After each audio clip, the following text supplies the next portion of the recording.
Welcome to Study Buddy, meditation philosophy for the heart of your practice. This is a live online discussion of ancient yogic texts amongst meditation practitioners in the Shambhavananda yoga tradition. My name is Acharya Satyam, a resident teacher at Konalani Yoga Ashram in Hawaii, and I welcome you with love and respect. Cool. Happy Navaratri, and thanks for being here in class. This is the final presentation in the Shiva Sutras. But of course, the Shiva Sutras aren't truly over because I feel like the whole point... Oh, by the way, we've been doing this for almost 4 years. It took us almost 4 years to go through the Shiva Sutras. Can we all give ourselves a round of applause? It's pretty cool. 4 years. That's like an undergrad. Pretty cool, you know. And so yeah, you know, maybe you've been there for a lot of the 4 years, maybe you've only been there for, like here Colin was just saying, 4 weeks. But the idea is that as a sangha, we have taken the kind of time that a text like this requires and deserves, and as a sangha we've sort of, I want to say, like, digested it, you know. We've brought it into our sort of chemistry together, and it's a part of our practice, and it's a part of what we can sort of use to recall our true nature. The practice of philosophy is going to continue, of course. This class is going to continue, like, without skipping a beat. In fact, we're going to have another class where we just talk about this sutra just like we always do. So the Shiva Sutras aren't quite ending tonight as it is anyway. But we're going to be going on to the Vijnana Bhairava next. Looking for people. Okay, I see a thumbs up. Okay, and a couple nods. Cool. I'm really excited. The Vijnana Bhairava has really been coming. I had a lot of, and I'm not going to say resistance to leaving the Shiva Sutras, but when you're doing something for 4 years, I mean, you just, there's a level of familiarity, you know, that it's hard to totally let go of. And I was like, oh, maybe we should just do them again. And then I was like, probably good if we took a little break. And the Vijnana Bhairava just sort of kept coming to me, kept coming for this training or for this purpose or for this meditation class. And I was like, oh, okay. I mean, for the last few months, it's just been coming to me in the form of, like, I need to use this for this requirement. And so I asked, you know, Babaji, and he said, of course, it sounds like a great next place to go for it. So, so that's where we're going to go. It's going to be similar in the sense of presentations, discussions, and I do hope to always continue to grow the program and to allow it to adapt. And as far as the texts themselves, I'm going to be providing a PDF of all the texts that you need to study this with us, because there'll be 3 different texts informing our work: Jayadeva Singh, Lakshman Ju, and of course Paul Reps. So I actually found PDFs of all of them, so we're sort of good to go. And so I'll figure out how to sort of hand that off to everyone when the time comes. But we still have some work to do tonight with the sutras, and I'm very excited about the sutra.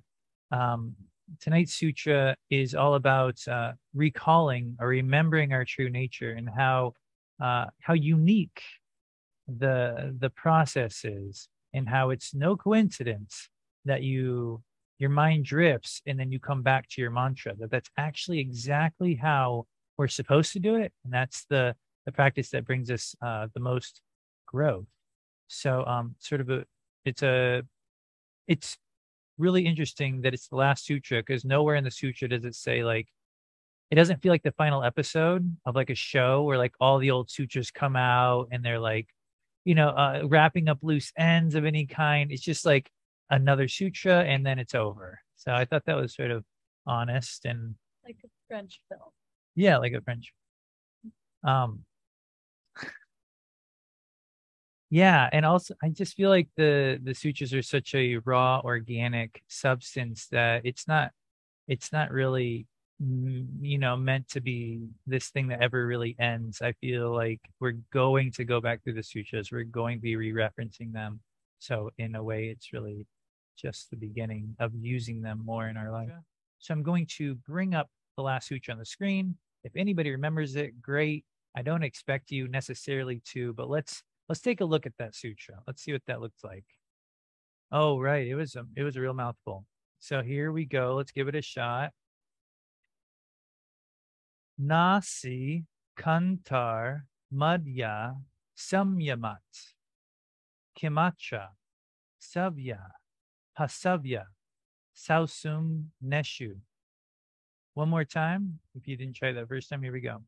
Nasi kantar madhya samyamat kimacha savya pasavya sausum nesu.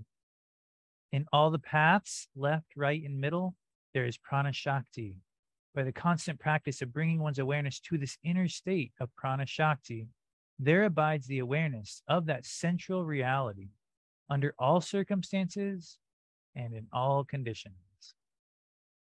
And so what we saw in this sutra was the likening of our own psychic nervous system, the nadis, which are these veins that carry spiritual energy through us. And there's 72,000 of them running through us, enervating, so to speak, our spiritual capacity. It's like a very much like our nervous system. And that because they all emanate from the center of us, no matter which nadi your energy might be going towards, or no matter where you might find yourself in your karmic arena, so to speak, you're never, quote unquote, far from center, or you're never really truly away from center, because everything in you is fueled by your center. And so for this, we sort of rocked in our seat a little bit. And you just take a moment. This is actually from the Vijnana Bhairava and a centering practice. And so as you rock a little bit, you notice you go left, you go right, you go back, you go forward. But there's this imaginary center, or this invisible center around which you are rocking. You know, you can never really point to it. You can't really grasp it. But if you let yourself rock a little less and a little less and a little less, you can arrive at center. And that central point is actually a space that you really have to practice to find and practice to hold. And as the sutra went on to say later, when you move from your center, it is this center that makes us supple. It is this center that makes us sort of lively. And when we're not centered, it said, we're sort of like stiff like a board. You know, our limbs are literally stiff when we lose this prana shakti, when we lose our relationship to center. And so maybe you feel that way, you know, when you're centered, how skillfully you move through your life, how you can move through conversations with creating less tension, perhaps. And when you're off center, how that, uh, you know, that table corner seems to find your toe, you know, that kind of thing, figuratively and literally. So let's sit with that, you know, right for a minute or two, just give it its due process and see if anyone wants to share. And so we'll just take the standard 2 minutes to pre-write about what it means to you to be centered. How do you find your center? I don't know if you want this. I just happen to have it. How do you find your center? How do you hold your center? What does it mean for you to be centered? So it's in your court.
So just wrapping up your thoughts, taking a moment to read back through what you wrote, which is important,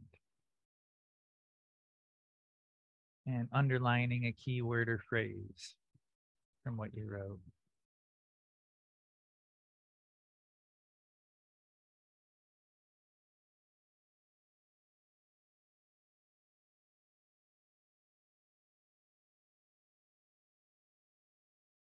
For the sake of time, I'd love to just get, if you have something you'd like to share, just go ahead and raise your hand and let's just jump right into it. Yogita, fun. Let's hear from you. I was going to say, Whoops, you remuted. Try one more time. okay. Got it. It's when I'm centered inside, it's like I'm in a different dimension. And I had a lot of experience with this. I just got back from a family reunion, and there was just all kinds of dramas going on and everything. But I felt like I was seated inside myself, looking at all these movies and stuff. And, and it's just an openness, and all the garbage was going in and being surrendered. I don't know. Excellent. So, Yeah, you're right. That centered space, it's really, when you said different dimension, that really struck me, how this inward space, it doesn't lack any of our awareness of what's going on outside of us, but it feels like we're viewing it from almost like a parallel reality where all the information's there, we can act and do whatever we need to do, but it does feel like, you're right, it doesn't quite land on you the same way, that you're able to actually navigate it like so differently, different dimension. That really struck me. Cool. And then I'm seeing some comments or keywords and phrases coming in on the chat window. Feel free to do that. Focus on what you're doing. Can't hold on to center, only right and left. I would imagine as a dancer, Dr. Johnny has a lot of experience with retaining that center. I know that the further along you get in ballet, for example, the more you're expected to be able to do those. Is it a pirouette without necessarily having to have that focal point? Being able to move and spin with your internal center.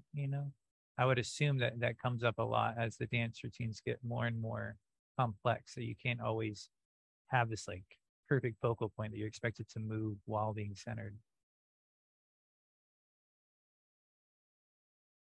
Gravity, non-attachment, stillness.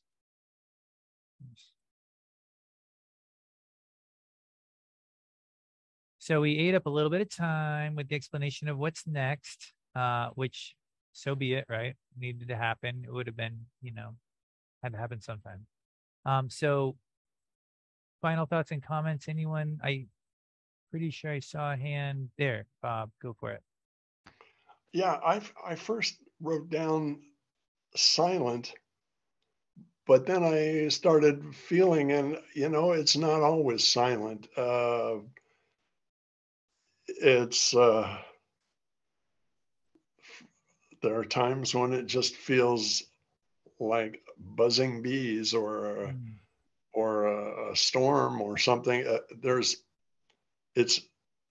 thought of putting it down as the center is silent, but I don't think that's true. I think it can be very energetic, and sometimes it feels like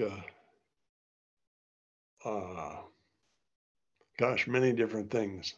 Like I said, sometimes it feels like a thunderstorm, sometimes it feels like a rushing river, and other times it is very, very quiet. But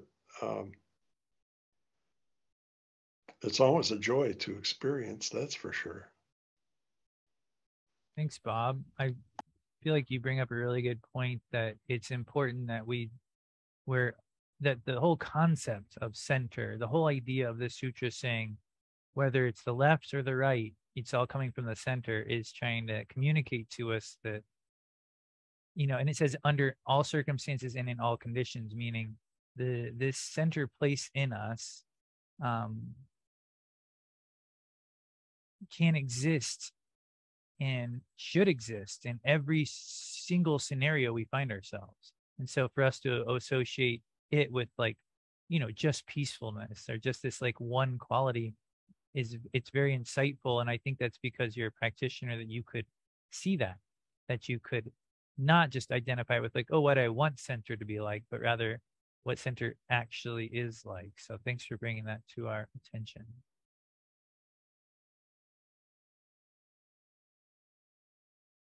Excellent. Yeah, I wish you had more time, but then, people would be like, oh, class is too long. So we're going to keep things moving. Thank you all for your comments. And let's look at our next sutra so we can give it its due time. Oh, wait, before we do that, a little bit of tension release just to clear the slate. There's already been a lot of talking and input, in this class. So feel free to just jump right into your practice. I'll always lead a little bit in case there's anybody, new in the room or benefit from a little description. You can start by swallowing to clear the throat passage and really slow down your inhale, visualizing it coming in through the third eye, down the throat to the heart. Take your time with that.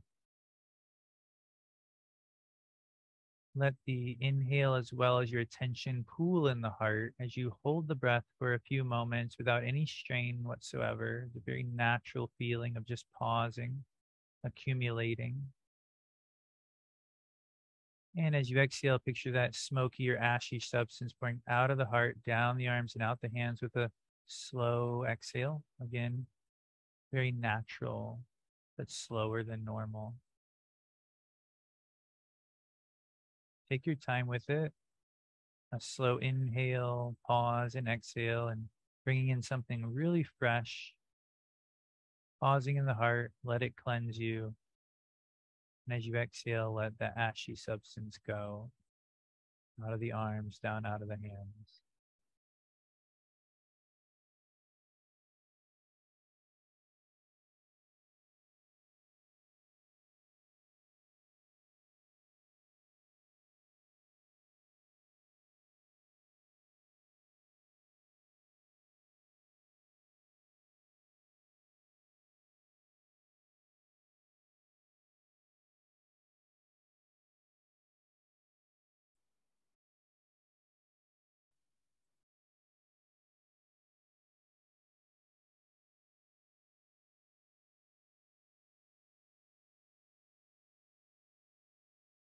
After your next exhale, just flick out the fingertips, wipe off the arms.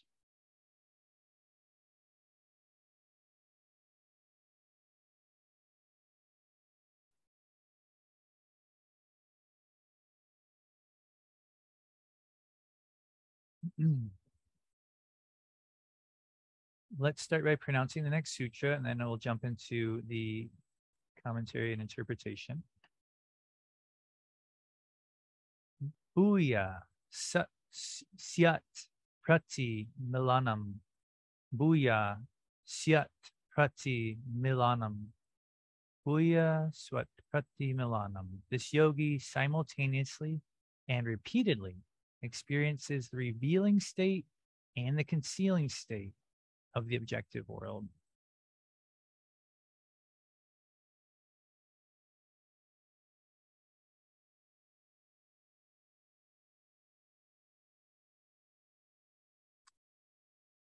Okay. Have you ever walked into a room and then ask yourself, why did I walk into this room? What was I coming in here for? Can I get a raise of hands just so we all in the same boat here? Cool. Okay. When that moment occurs,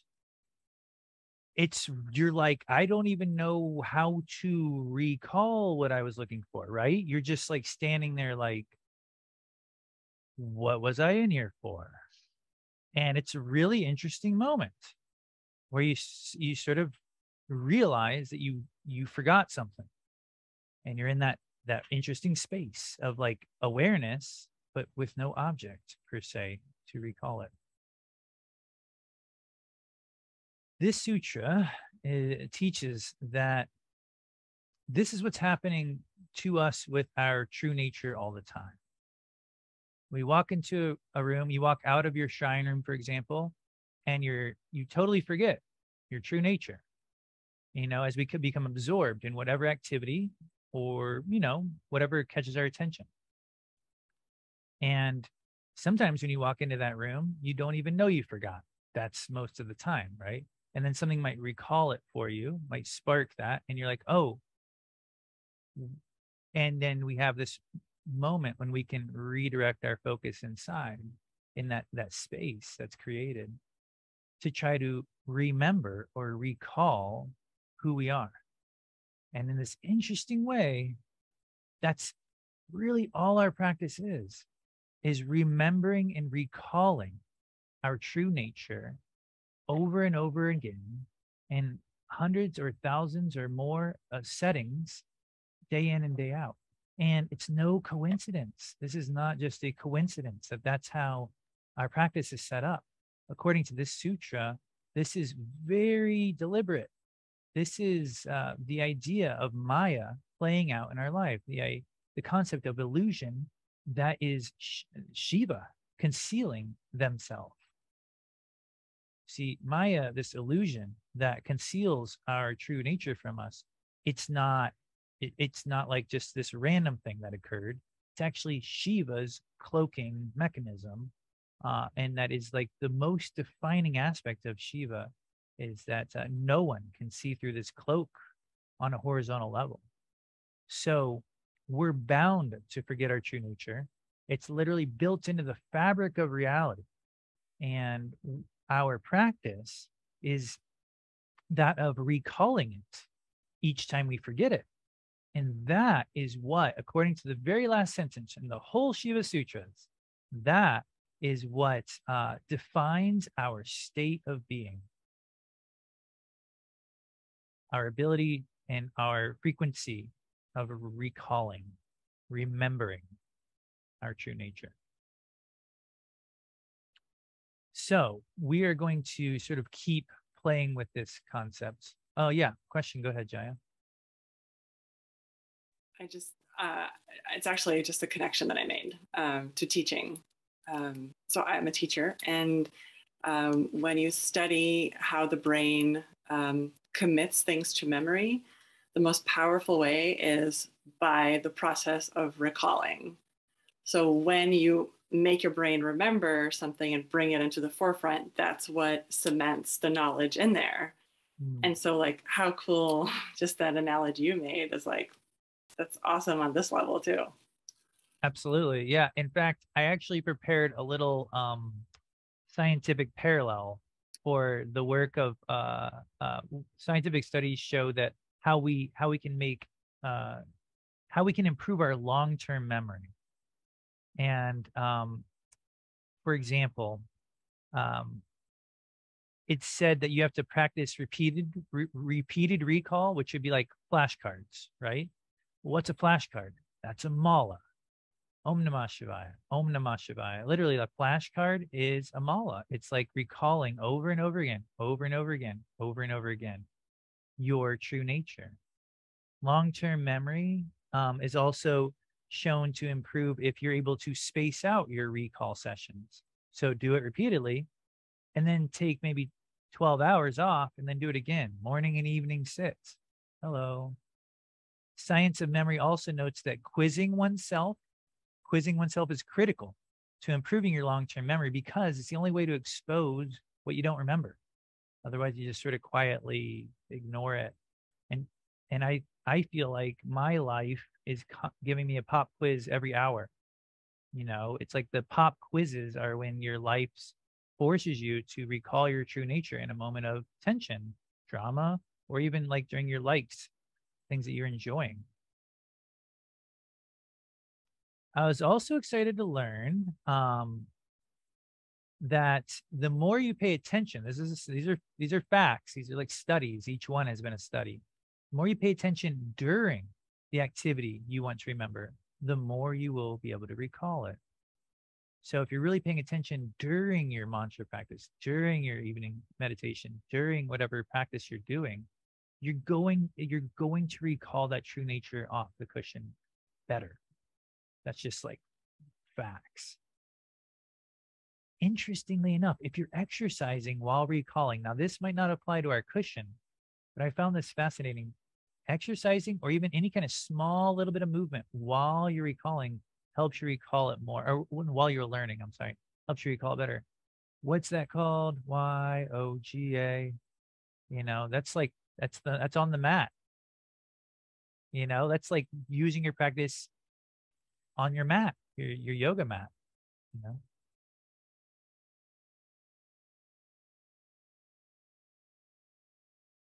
And finally, it might be good to know that sleep is itself helpful for long-term memory. And I think that that's a big thing, in our practice too. Why do we live a simple life? Why do we try to get to bed early, early to bed, early to rise, as a yogi, and it's because it really does help us to recall that true nature.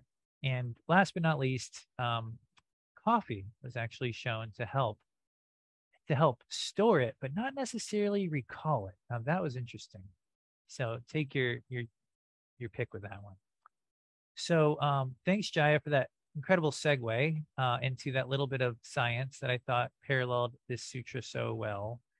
Let's jump into some of the quotes. Anju, if you're available, would you read this first one for us? Sure. Can you hear me okay?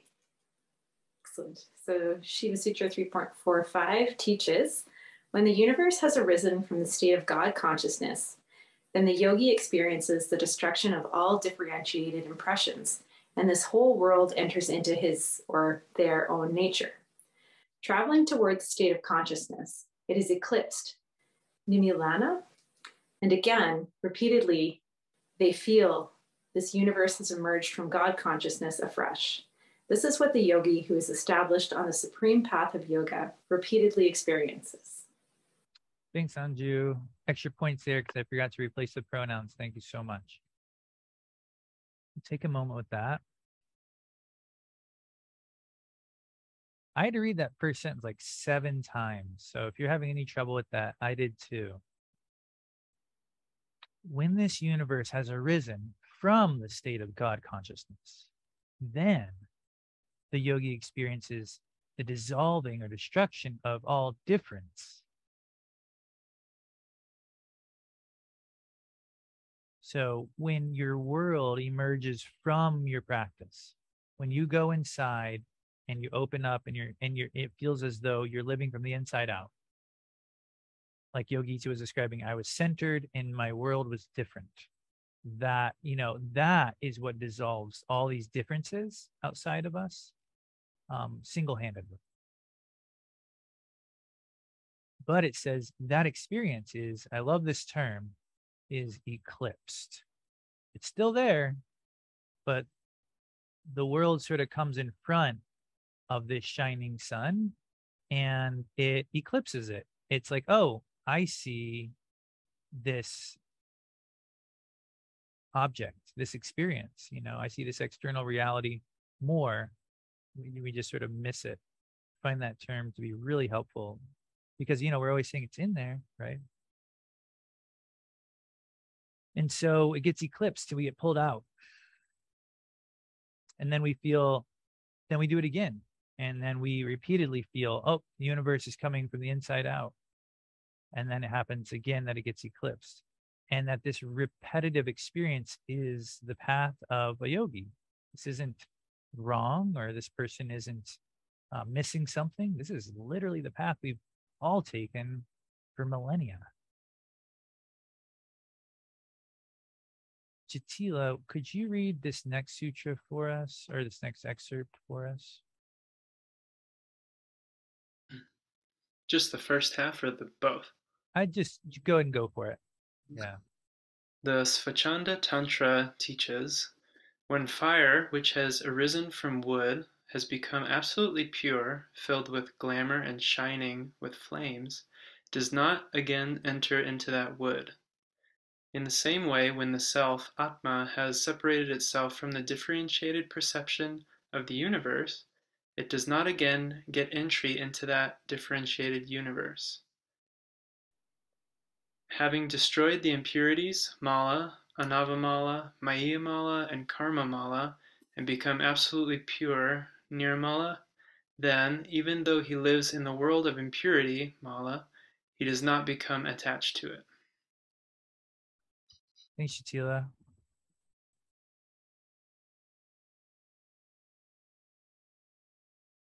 So we have this really cool image, so helping us understand this process. Again, by default, we feel like we've dropped the ball when we forget our practice, and we feel like maybe, oh, I'm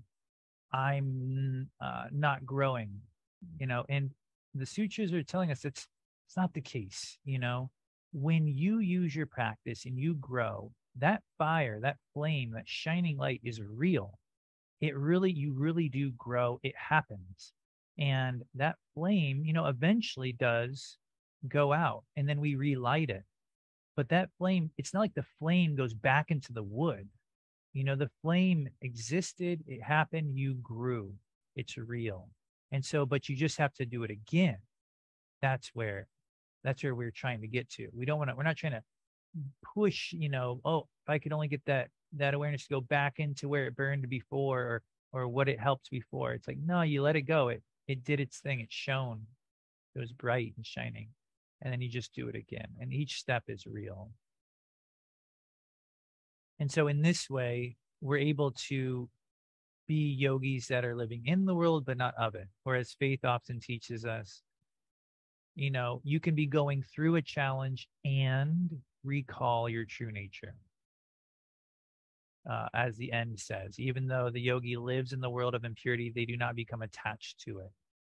That impurity that she was quoting from the Upanishads recently, is in the eye of the mortal beholder, not necessarily like the sun is itself shining, despite what the physical eye may see.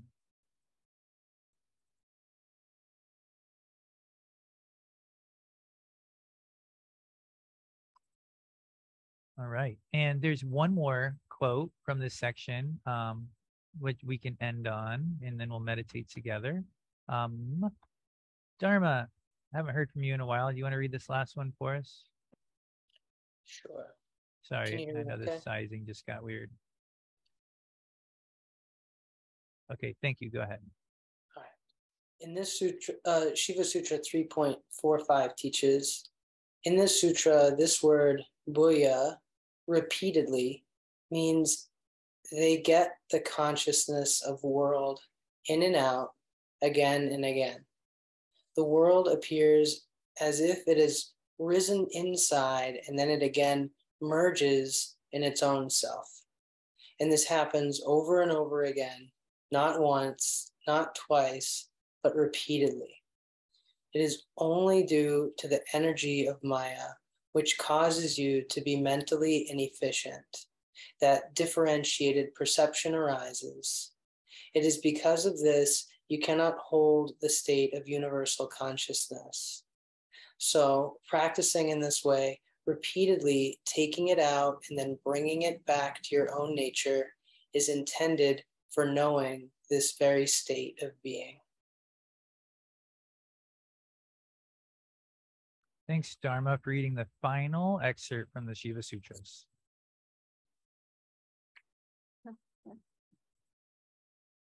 So practicing this way, repeatedly taking out, bringing it back to your own nature, is intended for knowing this very state of being. This is the intention. This is how we practice. So when you're practicing, put your energy into the persistence, to the coming back to your practice. That's where the real growth is. Saying the mantra louder, breathing more deeply into your heart. Babaji's been telling this recently. That's not where the growth is. You can say it as loud as you want. You can breathe as hard as you want. It's only going to last one breath.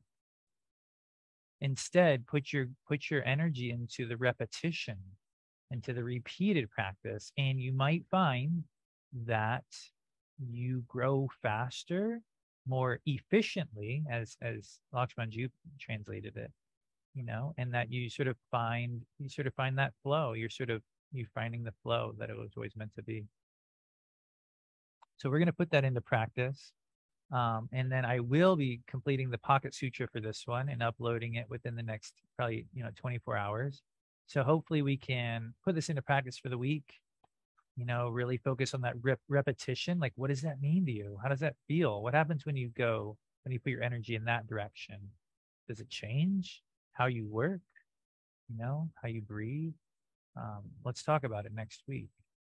So before that, though, let's meditate with this sutra in mind. So feel free to adjust your seat.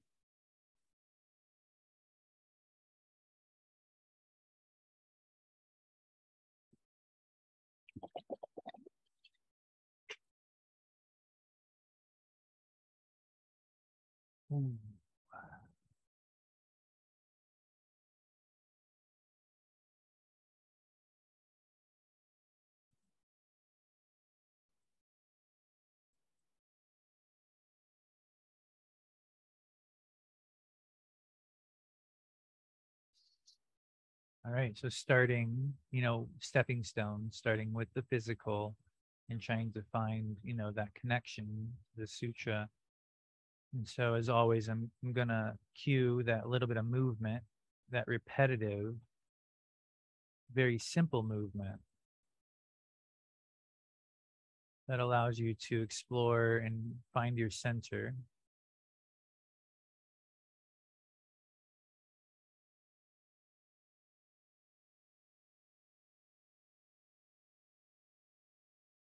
And then allow yourself to move a little less and a little less until you feel as though you arrive at center with buoyancy and balance.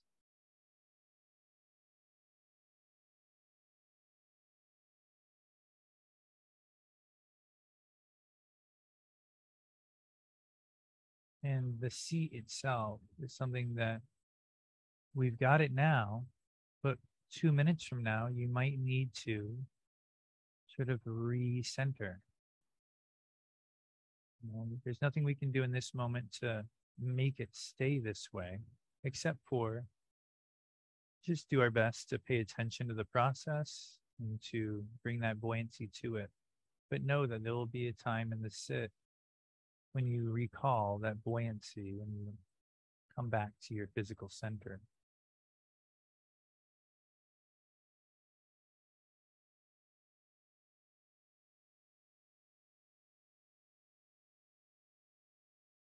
We'll start to gently lengthen the breath flow just a little bit longer than normal. We're really just smoothing out the breath.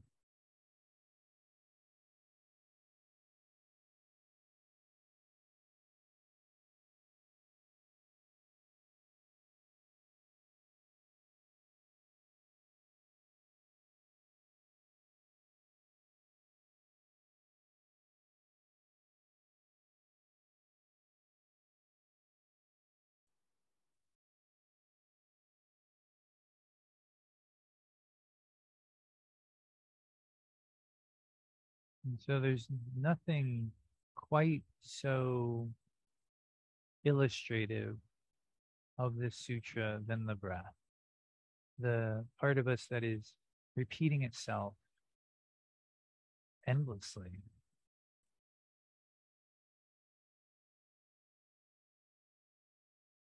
And so we can use the breath to remember our true nature. We can use the breath as a memory tool because the breath will be repeating itself the whole time we sit.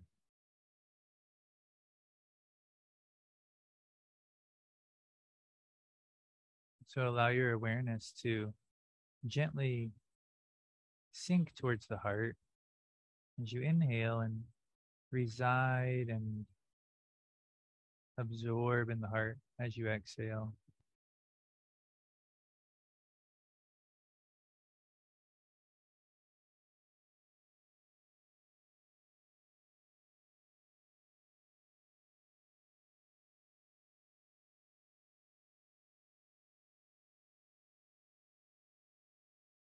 How can the breath help you remember your true nature? it will be repeating itself. So how can you use it?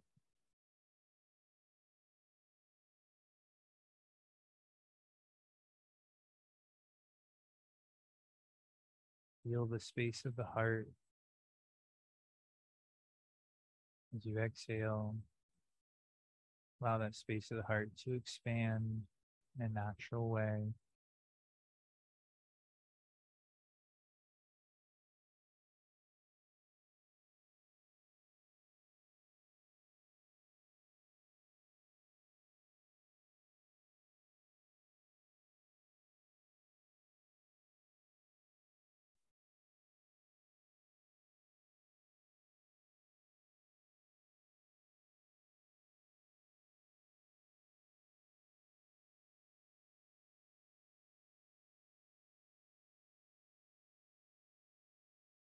Each breath helps you recall your true nature,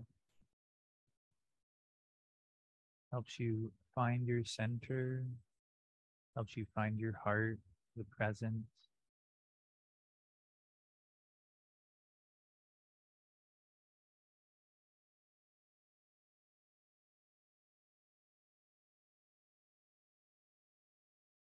And of course, a mantra helps the mind use the breath to recall our true nature. Hum as you inhale, saw as you exhale is literally the repetition of I am that. I am Satchitananda. I am this true nature. So every time you repeat hum, sa, feel that redirecting of awareness, that recalling.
The mind drifts.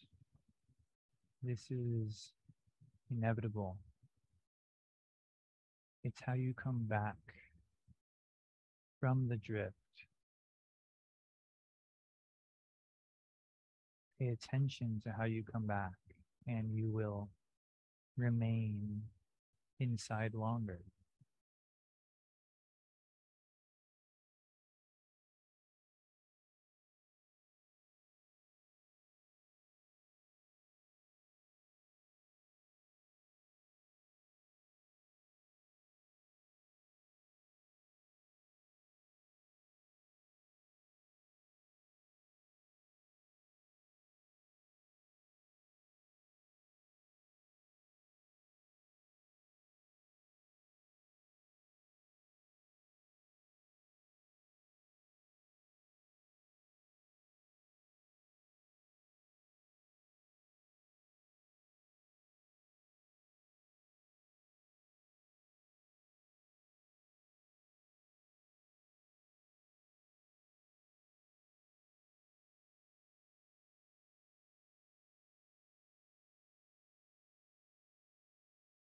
Our true nature is filled with bliss.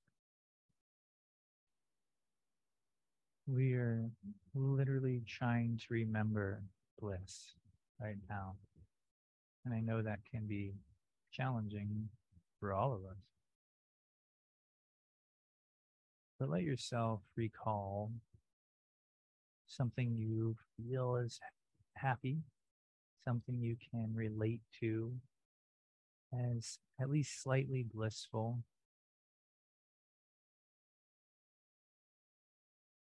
And imagine like that's going to help you remember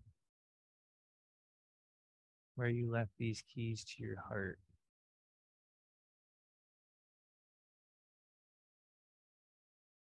That's going to be the breadcrumb trail.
Remember that our efforts to recall our true nature are not entirely what we're looking for.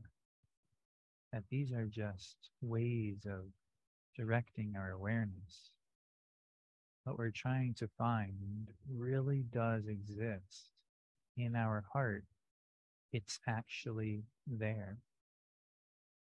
And so use the tools, use your natural breath, your mantra, and the heart, but also open up to something even more expansive that might be right there in the room that you're in.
Feel this unique effort,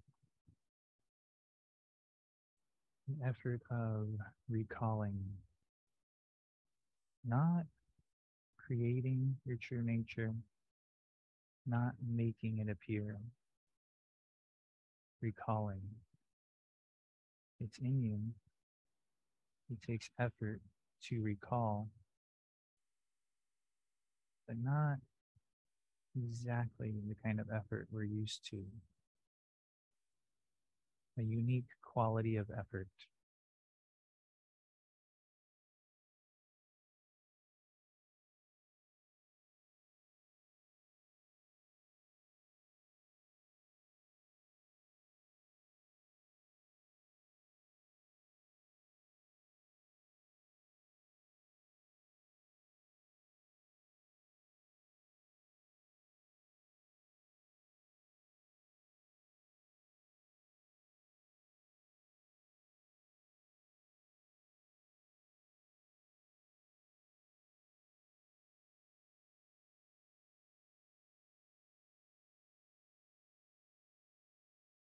And as you allow the eyes to slowly open,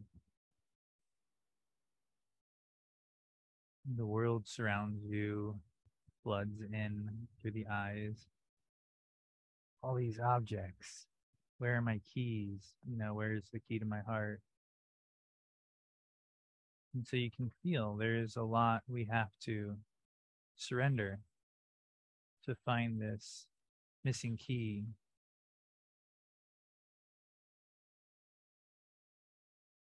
But it is not only possible, it's pleasurable. It feels good to do. And so I hope over the next week we can all, utilize these teachings in our personal practice, and hopefully it'll help you on and off the cushion. When we meet again, discuss what the quality of this recalling our true nature means to you. So thank you all for being here. Namaste.